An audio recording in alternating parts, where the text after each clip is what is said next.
So now I'm here waiting for one of my staff members to come out. I've come to pick him up. I've been doing this since the lockdown. I want to make sure my staff members are safe.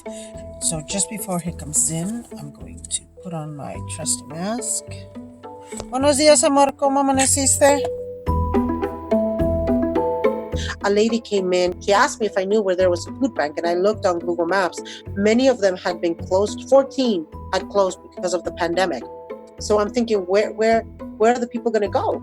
I got very angry. I was very frustrated that I wasn't able to send this lady anywhere because the food banks in her area were closed. And then the ones that were open were literally asking for her blood type, which was ridiculous to me. It just seemed ridiculous. So I said, you know what?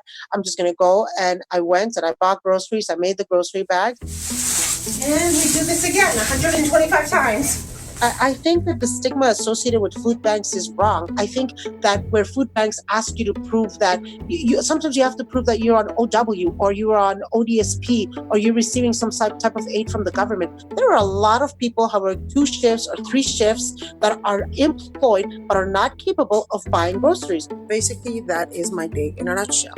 I get up really early. I go out looking for ingredients. I pick up my staff. I do a lot of cleaning, cooking, meal preparations. I do a lot of paperwork.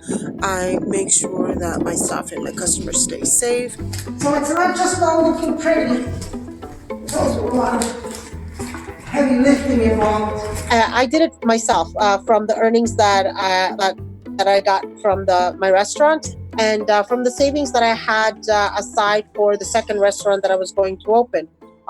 So I was buying it from my own pocket because I saw that there was a need and I wanted to support my community. Somebody supported me and my family when we first came to Canada, and I just wanted to return the favor. I wanted to be there for other immigrants or other people who were finding themselves in that situation. And a neighbor of mine, she's Hey Dot Pomelo, Charmaine Ban.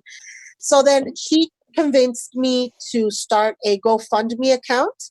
So I haven't used any of that money yet. I'm still using my own money because I want to incorporate the food bank as part of my business model because it has become my mission. So I haven't touched the money from the GoFundMe account because I want to use it as like a seed money to open like a savings or a fund for the food bank. So I have to figure out how much of my percentage of my income from my restaurant is going to go towards that. But I'm here with my friend Gary. We've become friends now. You sent me a message through Messenger, right? Yes. Yeah, through Messenger and telling me that he was having a hard time. Hi, I'm Gary. I'm probably the last recipient of the day. And I just want to say thank you to Yaz because I'm retired. I'm living off a CPP.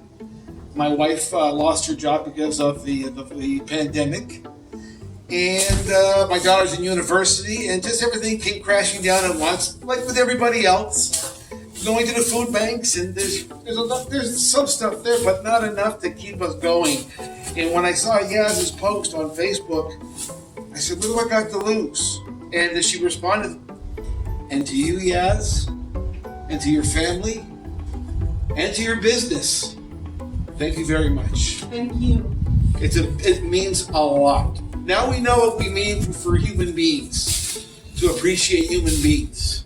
And this is what it's all about. All small businesses have some room to be able to support the community. They just have to find what that is. I can't tell them what it is. They just have to look within their business, within their business model and what they do day to day, and they'll find a point where they'll be able to say, this is what I can do. You know, I often say I'm overworked and unpaid. I'm overworked and unpaid because, but it's a blessing. Not being able to incur any greater debt, being able to pay your bills and being able to be here after the pandemic is a blessing.